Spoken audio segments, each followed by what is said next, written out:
Hello everyone, I'm Natalie, I'm Nolan. I'm Harrison. and welcome to the Question Cave. We will be answering the questions that you leave on our Discord channel, in the Question Cave channel, or in the live stream chat. If you have any questions after the stream, please feel free to leave them in the Discord. And now Harry's going to talk about PIDs. Alright, so PID in general is an error reduction system for motors. The aim of using PIDs is to make sure the motor gets to where it needs to be, overcoming gravity, other forces, anything that stops it from getting to that point. So the P in PID, right, the first one, stands for proportional gain. I can't speak. And proportional gain is essentially the amount of error used from current output to expected output. What this means in practice is that it adds the necessary effort to get you to where you need to be or want it to be, your target position. You can tell that your P is too high if your arm or whatever it is overshooting and going farther than you want it to. That means it's adding too much to the voltage or the effort to get you where you want to be.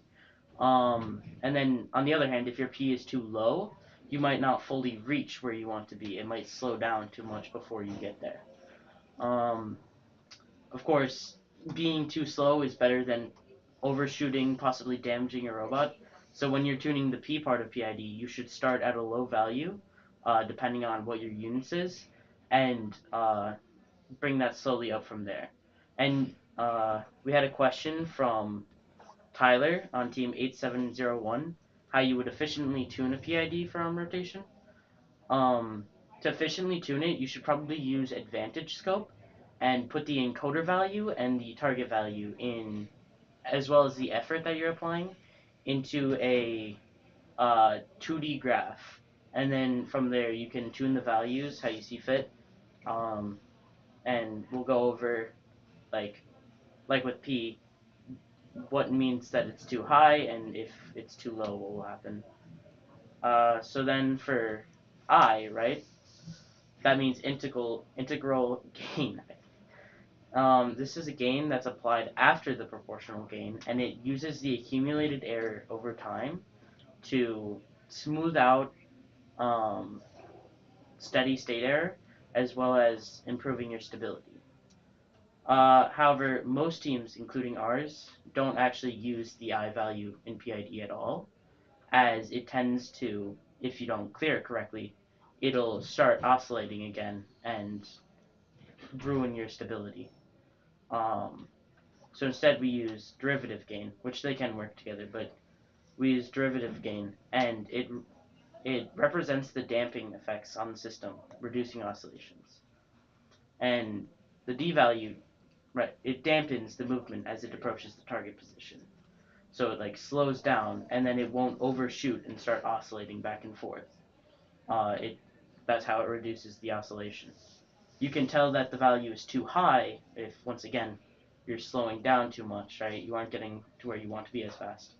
And if it's too high, it'll shoot past, then it'll keep shooting back and forth. So that means that you need to lower your D value. Um, and of course, advantage scope, you can see on the graph your encoder value will be like oscillating around the target position. So that's pretty much all we have with PID. And now we'll move on to Nolan with feed forward. So for feed forward, why do we use it? We use feed forward to overcome the friction of the wheels. And for feed forward, we use a feed forward controller, which it feeds us like the information of how the robot, the wheels, the speed, the friction, and it tells us all that information. And we put it into a graph, and the controller is just there to like make a model for like how the behavior of it is, and that analyzes the inputs and outputs. So I have an example here, which is so how am I gonna explain this? Hold on. All right, so it says V equals KS and then plus KV dot D plus Ka, and so Ks is the voltage needed for the motor to overcome static friction, the kV is voltage to maintain a speed given or at a given voltage, and the voltage is used to overcome the motor's electronic like resistance in the motor. The Ka is voltage needed to induce a given acceleration through the motor shaft.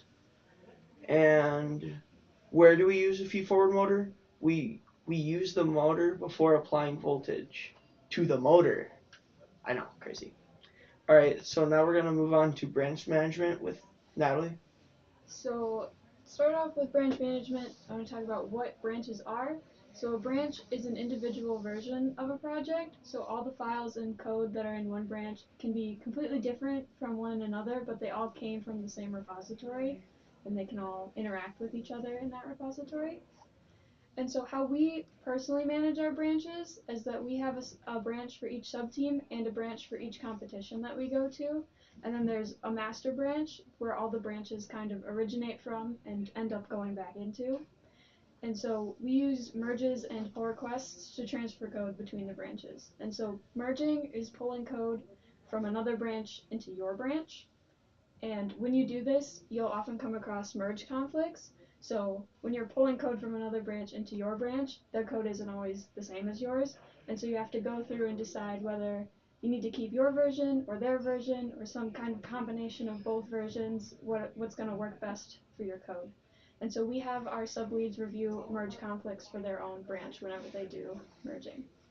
And then a pull request is when you request to push your branch into another branch.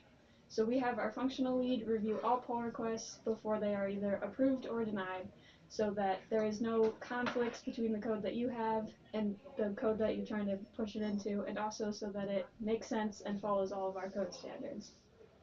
And why you should use branches is because people are less likely to overwrite each other's work, and there's less interference between people who are trying to work on the same thing at the same time. So like if you want two people to both work on the arm, but like you want one to work on the speed and one to work on the movement, they can both work on it without messing up each other's stuff or overwriting anything else. And also, multiple people can all work at the same time. You don't all need to be on one computer or all sharing the same files over and over again or taking turns to make sure nothing gets overwritten. And how we track our branches is on GitHub. If you go into your project on GitHub and you click network on the left side, or it might be on the top, it'll show you oh, it's under the inside tab and then you click network. And it'll show you a graph of all your branches and like where they come out of and where they push back into and all the different merges and commits that go along with them. So you can keep track of everything there, and if you ever lose any code, you can look at where the last place it was is and what happened to it, and you can bring it back that version so you have your code back. And you can also um, keep track of which branches are up to date with all the code or what are behind. And so now we have a question in our live chat, which is how do you use vision processing to help a robot identify game elements and targets? So, um, okay. With vision processing, you can allow the so from the starting positions or from anywhere. I think it's just from anywhere. Although I don't think we use vision processing to identify game elements. I think we just use it for tracking targets. Yeah. Um, so for targets, right? You can use vision processing to find April tags around the map. So there's generally one on each. I don't know exactly what they're called. They're shelves. Yeah, like the shelves where objects are placed, and also by the substation, there's another objects there.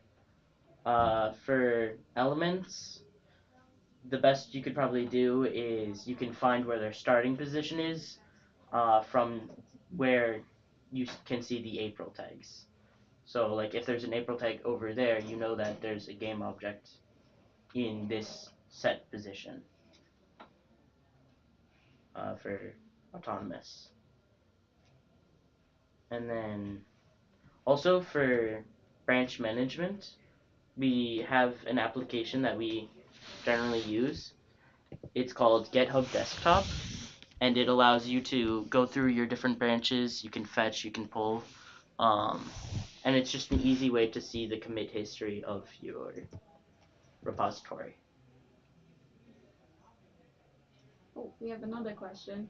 How can you use data analysis tools to analyze robot performance and identify areas for improvement?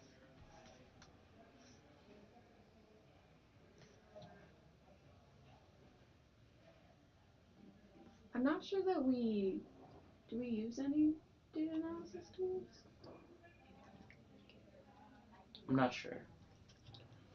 Oh, the logging? So we use logging through Advantage Kit to keep track of different values throughout our code, so stuff like the odometry and different positions. So that can help you keep track of where your robot is in relation to other things. So that we can improve our work or code for it. So how it works, right? We connect to the robot while it's like on the field doing its thing, and we can see the target position, the encoder. I love that. We went there. But we had an issue on the robot, and we could use those graphs. Like, it was stopping here, and it wasn't detecting any changes from it. See any other questions? So, oh, there's one. How can you program a robot to work effectively with a human operator during a match? So we have LEDs on our robots, and with the LEDs, there's different colors for what game piece we want. So if it's yellow, let's say, Signal a human operator from the other side of the field, it really allows more communication. You can also use cameras on the robot to connect into the driver station so that drivers can see parts of the field they might not be able to see from the driver station, and also to track label tags and all that stuff.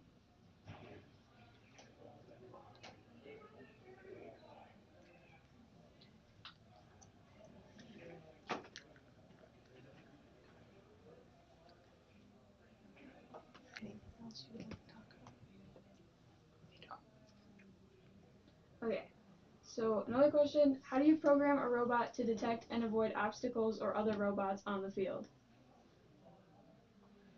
So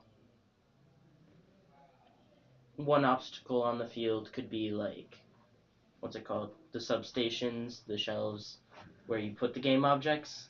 And again, those April tags allow you to see the position of those, and then you can avoid them. Uh, but also, there isn't really that much to avoid. But in Teleup, right, those cameras on the front of the robot can allow you, the driver and the co-driver, to see more accurately what's in front and blocking the robot, even if their view is somewhat partially blocked by game objects on the field. That might not be with this game as much, but just future games and partially this game as well. Um, those cameras come in helpful to allow the driver to see from the perspective of the robot.